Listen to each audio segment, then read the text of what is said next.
divided by change in time. Okay? That's the average velocity. Fair enough? All right. I grabbed this one from internet. From Savannah to Atlanta, the distance is 248 miles. Okay?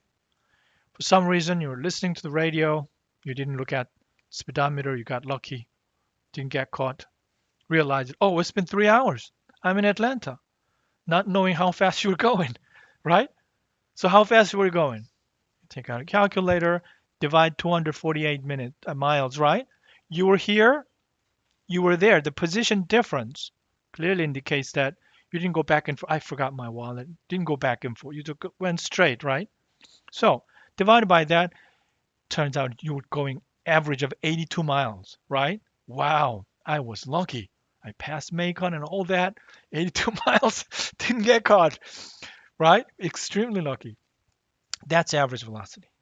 Fair enough, right? But it doesn't mean really that you were going average always 82 miles, right? You probably slow down in Macon and excel it at 90 miles to make that up.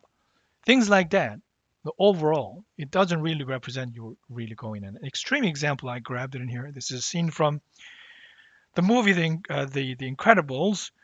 Dash is sitting there, and teacher Bernie was acknowledging that in one moment Dash was here, next moment Dash was there again. So according to the formula of average velocity, the position didn't change. In the blink of an eye, he was there, and next blink, he was there again. So the Mr. Bernie, the average velocity was 0. But it wasn't really 0, was it? It was because extremely going fast to put that thumb tag on the chair. That's what it did. And Edna was saying there, oh, that's average velocity 0 to me. I thought it's an extreme example. So average velocity is not the picture and the whole picture. What is the other one is really important? Instantaneous velocity, right?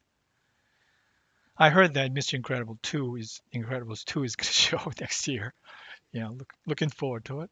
All right. Here's the next challenge. That was difficult to comprehend. Easier one here, right? You go into this theme park. Those guys are up there about to scream, but what happens is that they come down, right? At the beginning is a free fall. It's like going down as if it's just nothing. And then it slows down, right? Okay, what we're going to do, we look at this one and enter, where are we going to enter? Some fancy world. What is it called? Space-time. We're going to enter space-time. All right? So how does space-time look like? Here is those 5 people. Location of those 5 people. And here is, what is it?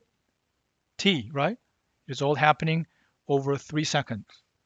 At the beginning, you are up there 150 feet above the ground.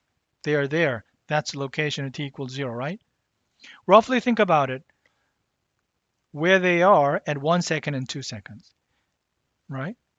The key thing is that at the beginning, you're slowly coming down. That's how your experience is, right? When you're falling. And then you go really fast, right? And then they are slowing you down so that you don't crash down to that part. So if I connect those 1,000 moments over the time, how is it going to look like? And what we know is that it's over here, right? That's where you landed. At 3 seconds later, you're down on the ground. And that is your exercise number 2. Can you nicely sketch this one? It's supposed to be like smooth curve, but you can start with a jagged line and make it into a smooth thing. And this exercise is for you to think about what a space-time is. But what's really happening